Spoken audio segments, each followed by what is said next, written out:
Get your beads ready, for we have one more prayer for the damned, and one more nightmare for the faithful. Oh my god! Behind you! Grab your rosary and grip it tight, for you are now in the mind of nightmares. And just like a rosary has multiple beads, each nightmare will have multiple episodes to tell its full dread.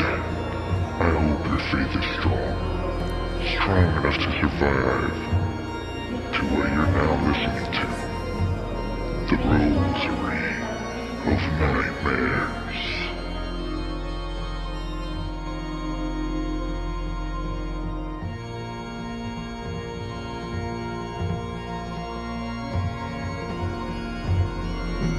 Close your eyes. Open your mind. Now, let the nightmares begin.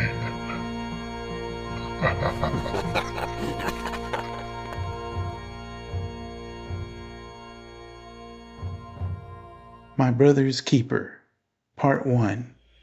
Night gathered in the hollows of the city, the way stagnant water does, collecting in forgotten basins until it no longer reflected light, but swallowed it whole.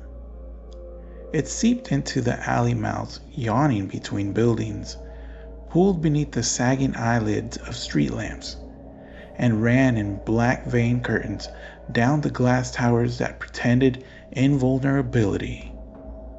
By the time factories sighed themselves dim and storefronts surrendered behind drawn gates, the rain had already voted to remain. It was not a transient guest, but a reigning monarch, falling with a deliberate persistence, not violent, not merciful. The sort of rain that made monuments appear as stage props, temporary and hollow against the immensity of weather. He drove through it as though cutting a lane through a river, one man in one car insisting against the elements that forward still existed. The car was no longer young, though it still remembered youth the way an old boxer remembers muscle.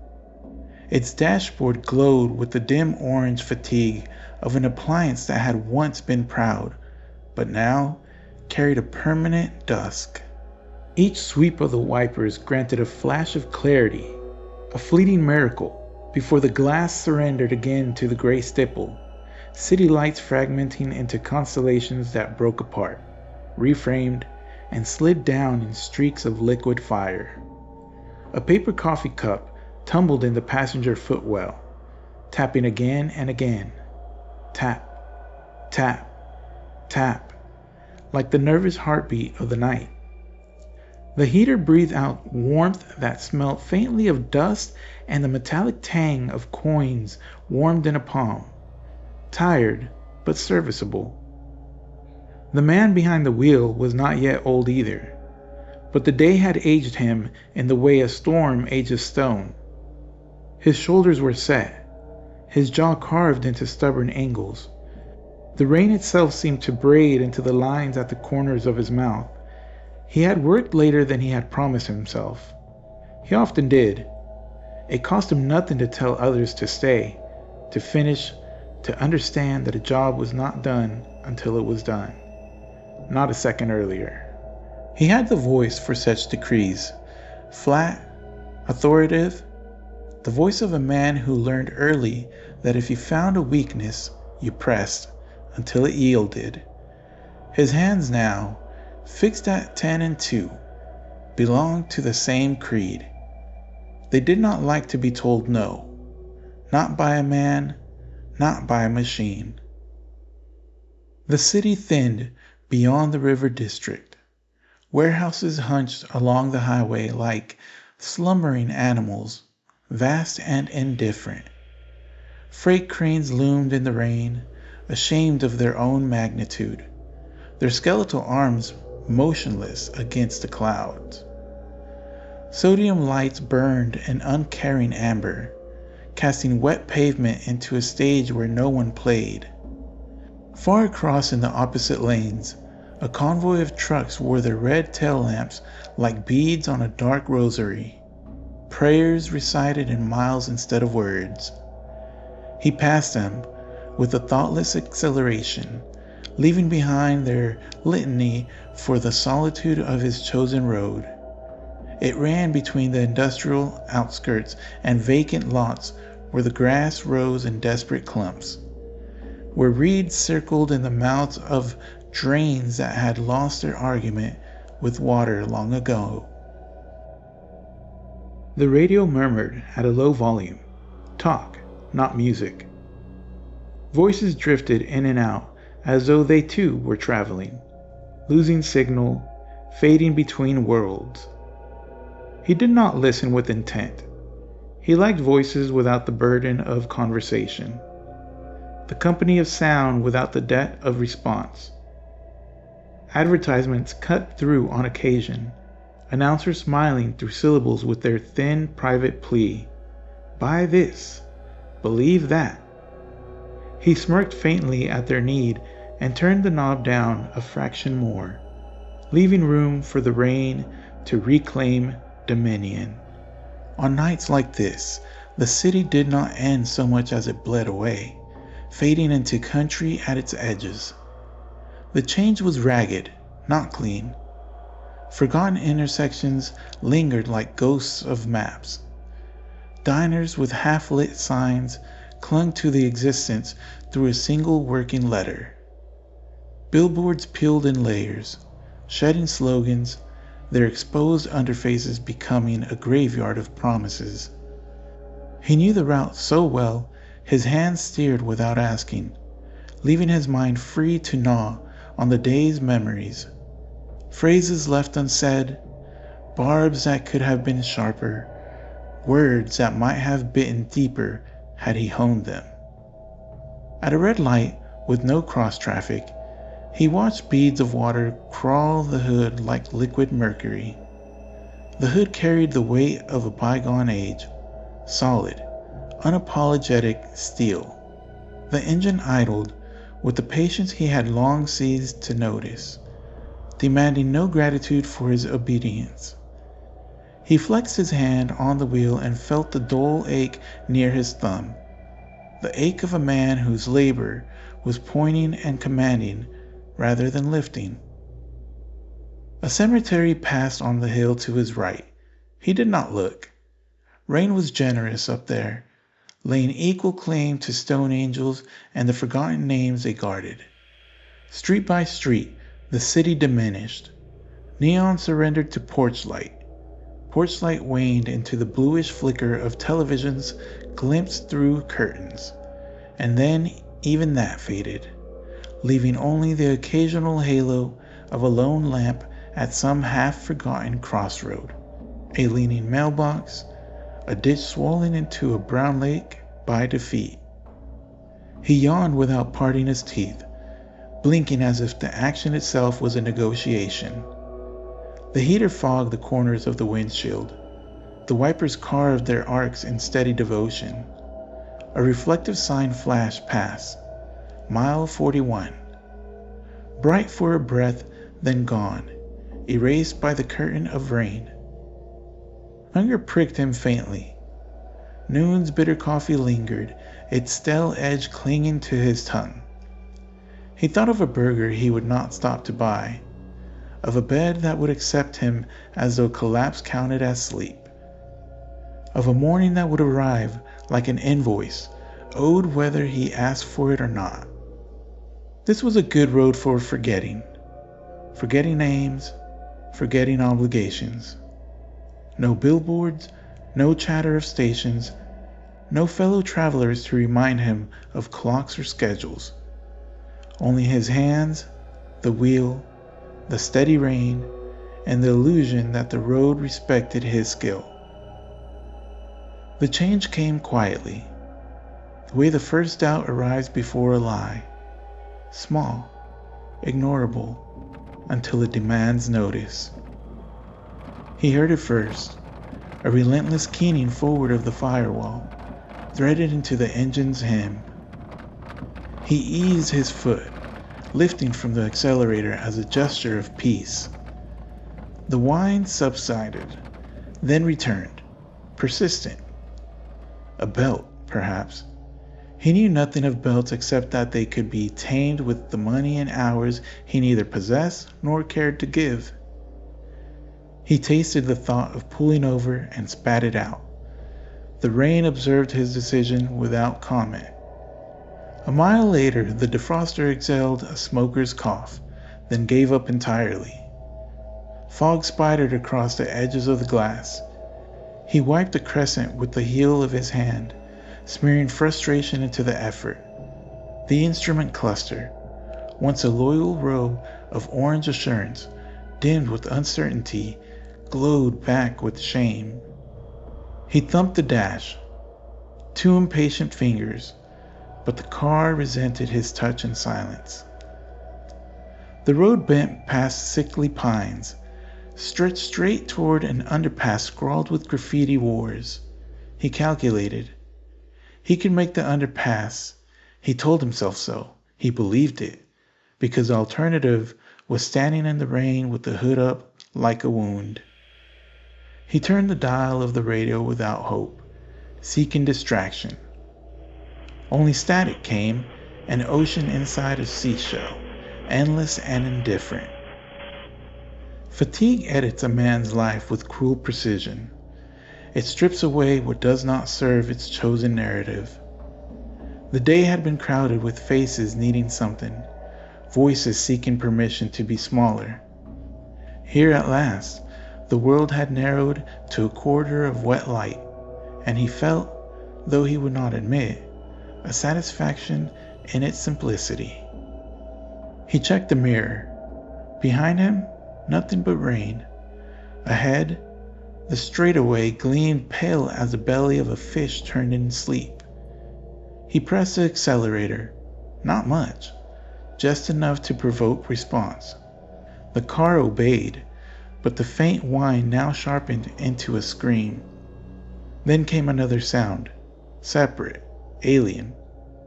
A hollow knocking beneath the floorboards, like a fist rapping under the stage of a theater. His frown deepened. The heater exhaled its last lukewarm sigh and fell silent. Moisture feathered across the glass unchecked. The wipers worked harder, but the windshield remained an argument they were losing. The orange glow behind the speedometer sagged, rallied, sagged again. There was a shoulder up ahead, 100 yards of gravel beside a clogged culvert. Beyond that, only the graffiti-stained underpass and night. He imagined lifting the hood to the storm, rain sizzling on hot steel, a sound like frying, angry and useless. Habit 1. He signaled, though there was no one to warn. The car jerked in small protests, as if the road itself were tugged from beneath him. Gravel received him with the reluctant slush. The vehicle settled into a long stop, a beast unwilling but tamed. He kept both hands on the wheel, steady, as though holding the head of something wild until it remembered its owner. For a moment, he let it run, unwilling to hear the silence that would follow. The cabin smell shifted. Metal, rain, a raw mineral tang like a coin cooling on the stone. He reached for the hood release. The wipers froze mid-gesture, hands caught in an incomplete prayer. Rain reclaimed the windshield in full, rejoicing its dominion. He pressed the hazard switch. It resisted before yielding, spilling red pulse into the night. He sat still, listening. The city's hum was distant enough to pass for weather. The earth's smell came wet through the vents, though the fan had died. Somewhere, a frog spoke its eternal syllable. Then he opened the door. The night came in unapologetic. Gravel glistened in small halos beneath the hazard light. The rain set both hands on him, head, neck, shoulders, approving. He left the driver's door ajar for its meager light, walked to the hood, and lifted it. The engine bay steamed faintly, black hoses shining like wet eels. Rain jeweled every surface until everything seemed both purified and diseased. The hazard lights painted red across the cavities, turning machinery into stage scenery. He leaned closer, rain running down his neck like fingers of an intruder. He listened. Ticks, whispers, small contracts being broken, and then not a sound. A sense, the presence of something that was not him. A quarter-mile back, 2 pale coins rolling closer. Human relief swelled in him, unbidden. He did not wave. He was not the waving sort. He braced against the car and simply watched the lights grow, rain pressing him deeper into the role the night had chosen. The road, which had drunk the rain without complaint all night, seemed at last to lift its head and look. The driver lingered at the edge of the hood, shoulders hunched inward as though the night itself pressed down upon him. Each breath left his lips in faint clouds of steam that dissolved almost instantly into the wet dark. His world had shrunk to this narrow roadside purgatory. His car wheezing its last, the black ditch yawning beyond, and the silhouettes of trembling trees swaying like watchful sentinels. And then, light. At first, it was only a glimmer on the horizon, soft and hazed by the rain, but it grew, steadily swelling until 2 bright beams cut like pale blades through the curtains of night. Headlights. Relief, pure and sharp, flooded the man's face. His chest eased, lips parting as though in silent prayer. At last, he was not alone. He lifted an arm, tentative at first, then higher, waving with more insistence as the glow drew nearer. The approaching vehicle slowed, tires whispering across gravel, until it rolled to a stop just behind the sedan. Its engine rumbled in low tones, a patient growl that seemed to sink into the bones of the night. A figure stepped out, tall, broad-shouldered. His silhouette carried an ease, a quiet confidence as though the rain and darkness bent around him instead of hindering him. He closed the door softly, almost gently, before his voice cut across the space between them, calm, even, unhurried. "Car trouble?" The stranded man exhaled, half laughing, half gasping. Relief uncoiled in him like a long-held breath finally released. "Yeah, damn thing just died on me. Think it overheated or something. I'm dead in the water out here." The newcomer stepped closer, the rhythm of his approach unbroken by mud or stone. He leaned slightly toward the raised hood, humming with a tone too thoughtful, too careful. His eyes roved the machine's insides with the cool precision of a predator examining its prey's wound. "Mind if I take a look? These old things, they've got a way of giving up without much warning." The victim gestured eagerly, stepping aside. "Please, be my guest." Gloves. The stranded man noticed them dimly, almost dismissively. After all, the night was cold. Nothing odd about keeping warm. Yet something about those dark leather fingers unsettled him. The way they moved, methodical and unhurried, each motion deliberate, as though rehearsed. The impression tucked itself into the corners of his mind and lingered there. The helper leaned deeper over the engine. Rain hissed on metal, steam curling faintly upward. The stranded man shifted his weight from foot to foot, his nerves prickling not only from cold but from the strange gravity of the silence.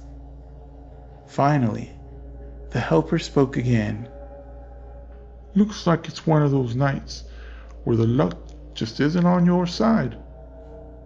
His tone was soft, almost sympathetic, but weighed with something unnamed, something that tugged at the pit of the other man's stomach. The stranded man chuckled, rubbing his arms against the chill, trying to keep the mood from sinking further. Story of my life, man. Story of my life. And then, recognition. Not relief, not comfort, but a sour taste in the back of his throat. The dim light and the angle revealed more of the man's face, and the stranded driver's expression curdled. "Oh, it's you," he muttered, words dry as gravel. "Guess the night wasn't already bad enough. Didn't think I'd run into you of all people." The figure chuckled lowly, not offended, not surprised. World's funny like that, he murmured, stepping closer. Always find a way to throw folks together, whether they like it or not. They knew each other, workmates of a sort, if long hours spent in beige-walled corridors and windowless warehouses counted as kinship. They had passed one another daily, exchanging nods that carried no warmth, no recognition beyond necessity. They weren't friends, not rivals. Something quieter, duller, more insidious. Two men who had measured each other and found nothing worth admiring on the other side. The stranded man had endured the presence at work the way one might endure the faint, irritating buzz of a faintly light overhead, an annoyance tolerated because it seemed easier than fixing. Yet here, on this forsaken stretch of highway, that same dull annoyance had taken on a darker weight. That buzz had followed him into the night. "Don't suppose you came with the tow truck hidden in your pocket?" he muttered, forcing humor that thinned quietly into unease. The stranger's lips carved faintly, a smile without warmth, a smile that never reached the eyes. "No, but I know my way around the hood. Let me take a look." The stranded man hesitated. The way those fingers lingered, too long, too deliberate, sent a ripple through him. But the rain was gathering harder now, slicking the blacktop, soaking through his jacket. Desperation dulled suspicion. With a weary sigh, he stepped back, giving ground, wordless. The other leaned in. Still the air between them thickened, not only with the smell of oil and damp earth, but with years of quiet contempt. Contempt now sharpened by the isolation of this moment.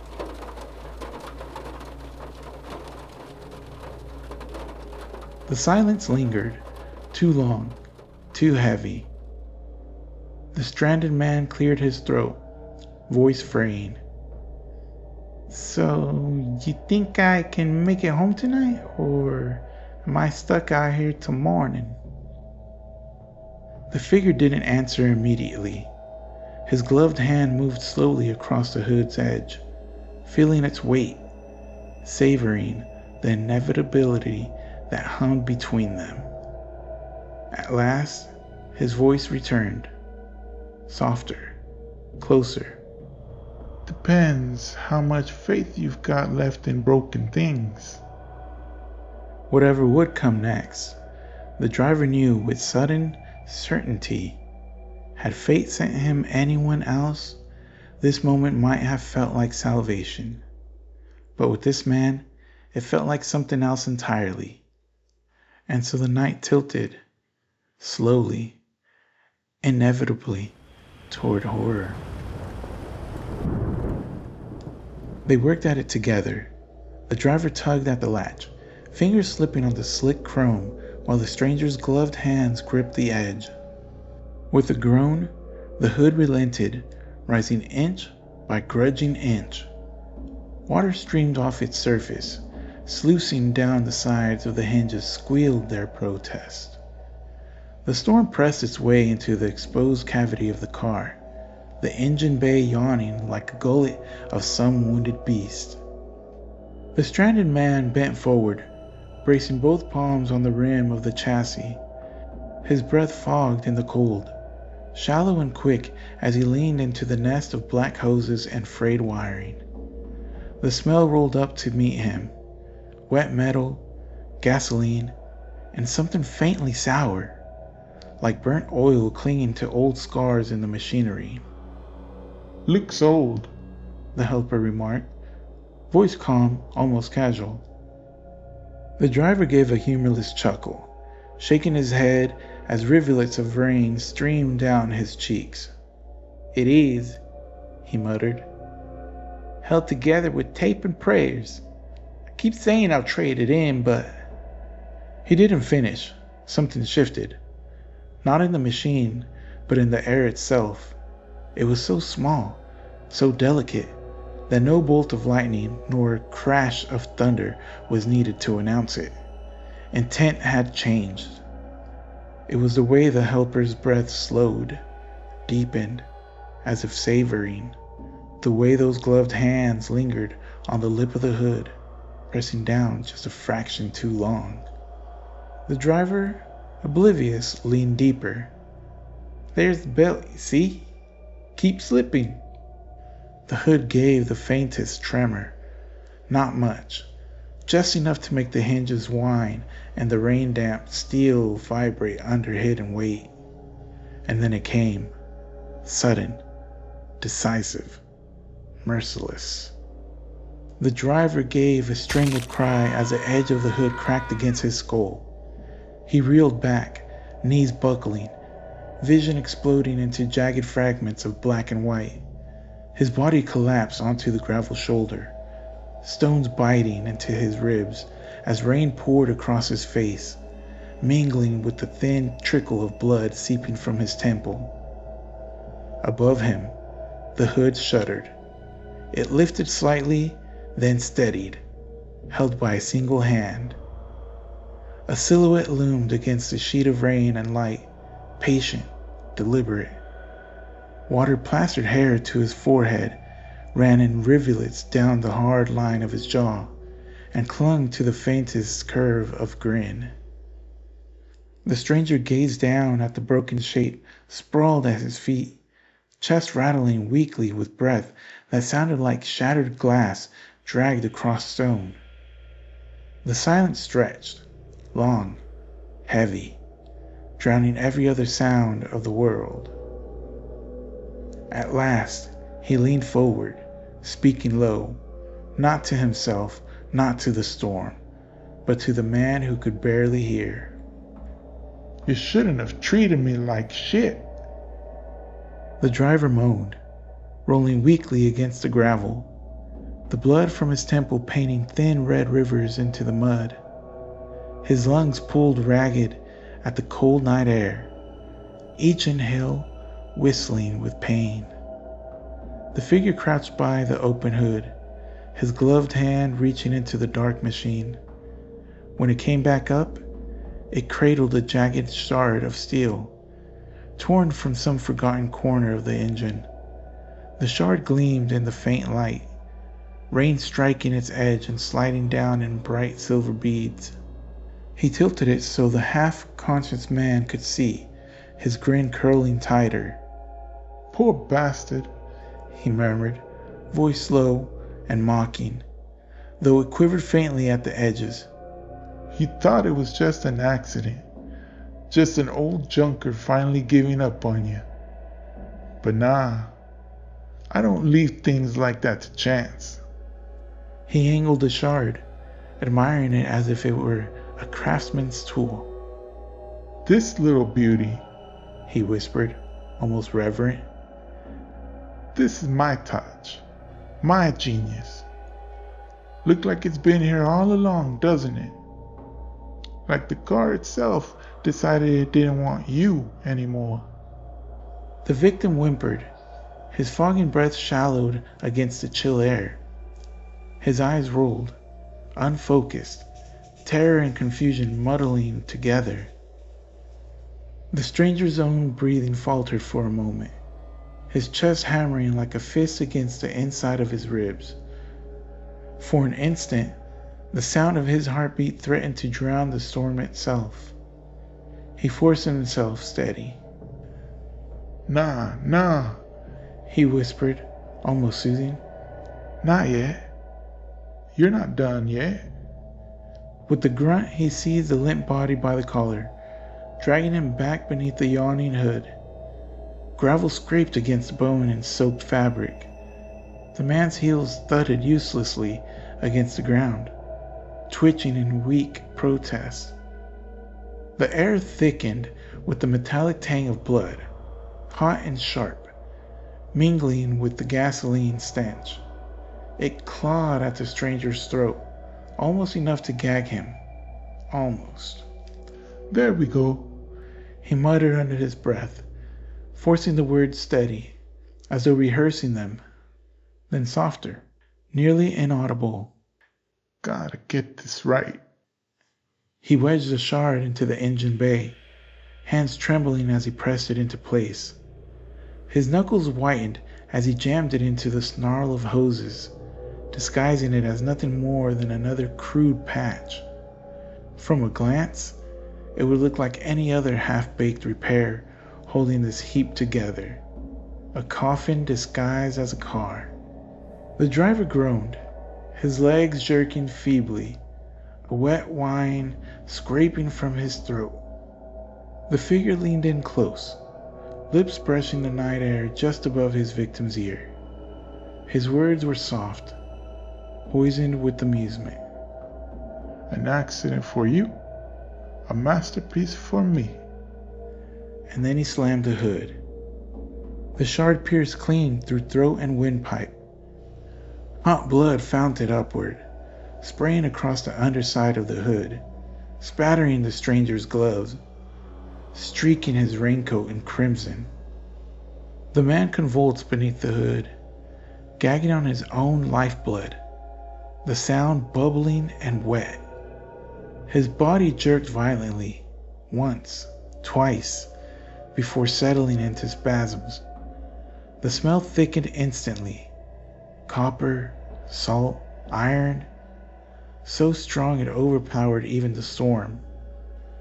The stranger bore down, both palms pressed flat against the hood, leaning into it, feeling every twitch as though the vibrations themselves traveled up his bones.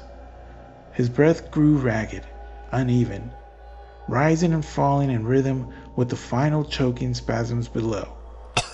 And then, silence. The stranger's chest rose and fell, heaving with effort. He swallowed hard, whispered low, voice trembling, though he forced the words into calm. Perfect. Now who'll ever know?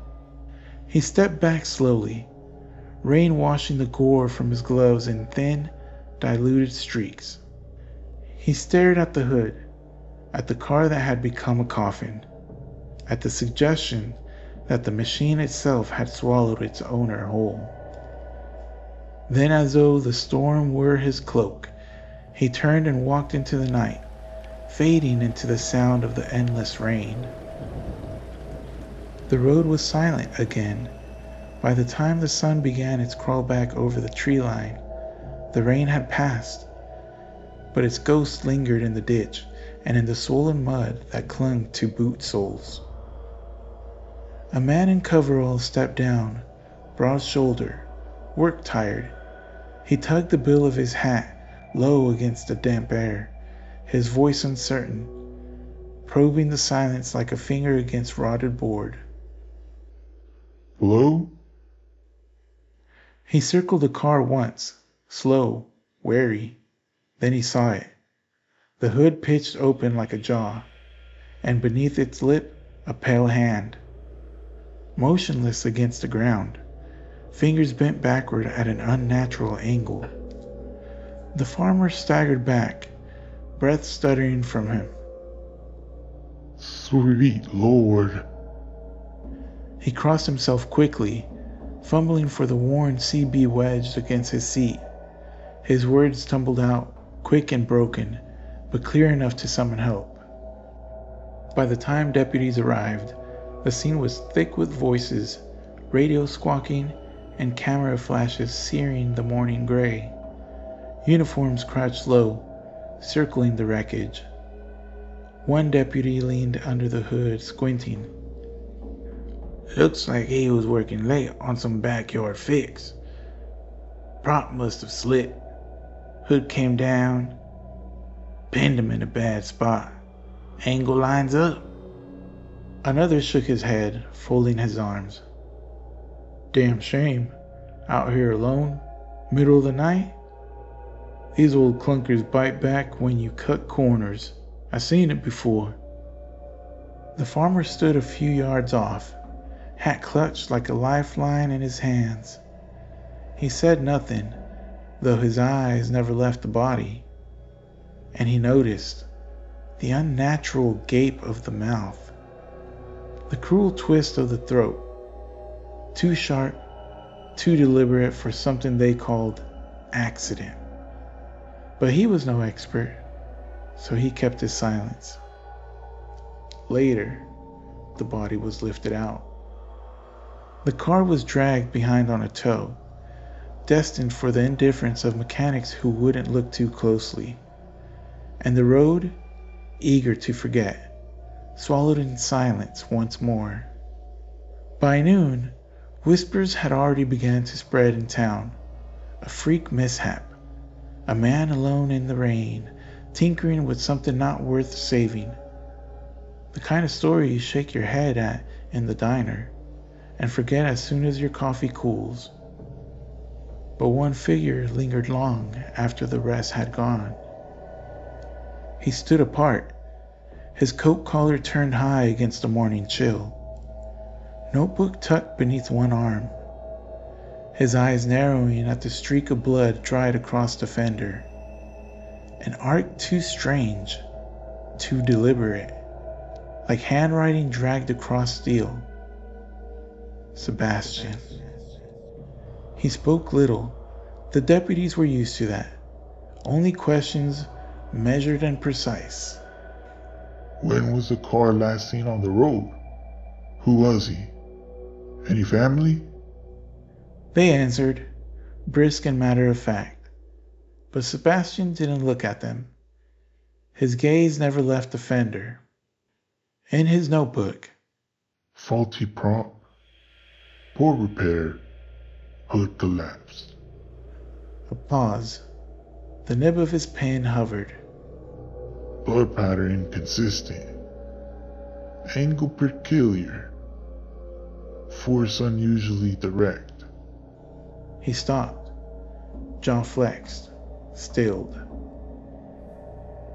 This was the kind of thought that earned him strange looks, too precise, too unwilling to accept any easy answer. They said he could never leave well enough alone. He snapped the notebook shut. The deputies were right, he told himself. Probably just another man who thought himself more clever than rust and gravity. And yet, his mind replayed the hand, the bent fingers, the twisted throat. He exhaled slowly, as though he might push the thought away with the breath itself. Not tonight. Not now. By the afternoon, the road had emptied. The farmer's truck rattled away, deputies disappeared.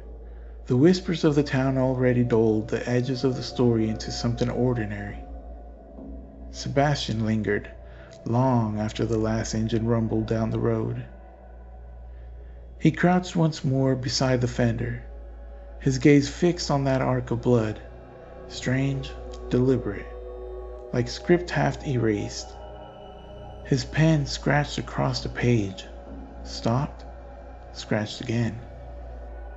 Then his eyes dropped to the mud. Boot prints trampled and blurred, but there, a faint drag of a heel, another beside it, parallel, drawing toward where the body had been pinned. Sebastian's breath caught in his throat. He leaned closer, fingertips brushing the wet earth. The marks were faint, nearly erased, almost as if someone had scuffed them away. He drew his notebook once again, his hand moving faster than his doubts. Slight drag pattern. Prom, rain, discard. The words mocked him. Coward's ink. He shut the notebook hard, but his jaw stayed tight, his eyes locked on the ground. Everyone else had already filed it under accident, a freak mishap. Rust, gravity, bad luck. The story was already slipping into the forgettable murmurs of town gossip. But Sebastian's gut turned cold. That hand bent back unnaturally. That throat twisted crueler than any hood could twist. And now, the marks in the mud? Faint as whispers but stubborn as truth. He wasn't certain. He would not yet say it out loud. But certainty wasn't the point. Suspicion was enough. Suspicion demanded pursuit. He slid the notebook back into his coat, straightened, and let his eyes linger on the empty road stretching away into silence. If no one else will look closer, then I will.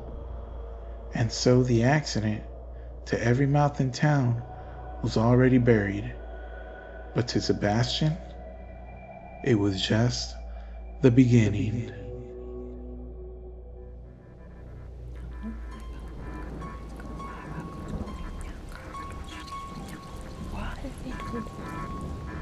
If this story stirs something in you, you're not alone.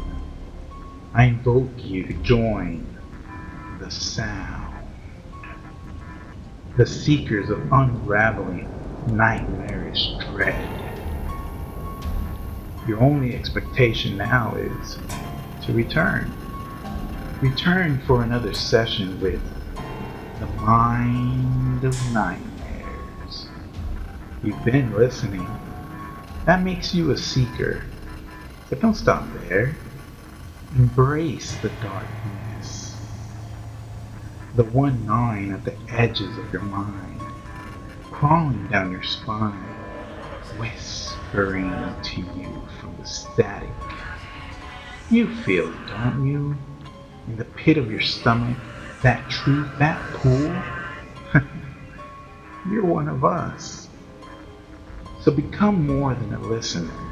Become a member of the Society of Unraveling Nightmarish Dread by subscribing, liking, and following the Mind of Nightmares across all realms.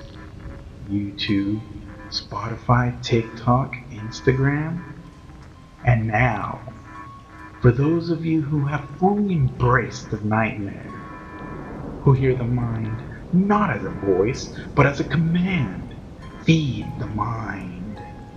Feed it your fears, feed it your stories, feed it by sharing the signal. Inject our frequency into the veins of their stream. That's how you rise. That's how you become a sentinel, a guard of the mind, a leader in the dark, a sentinel of unraveling nightmarish dread. This is the Mind of Nightmares, and we are S.O.U.N.D.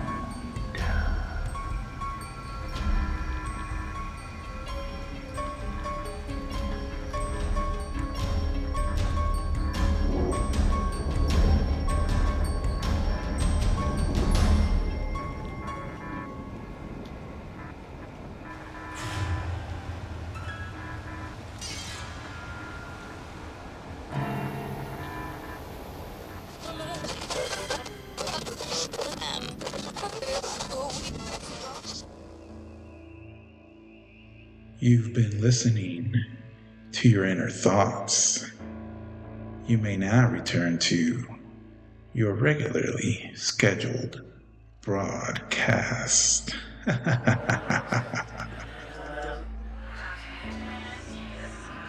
Hey, wake up.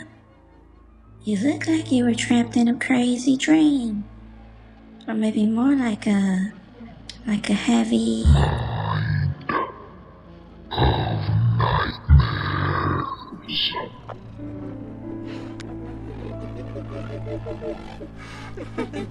Nightmares.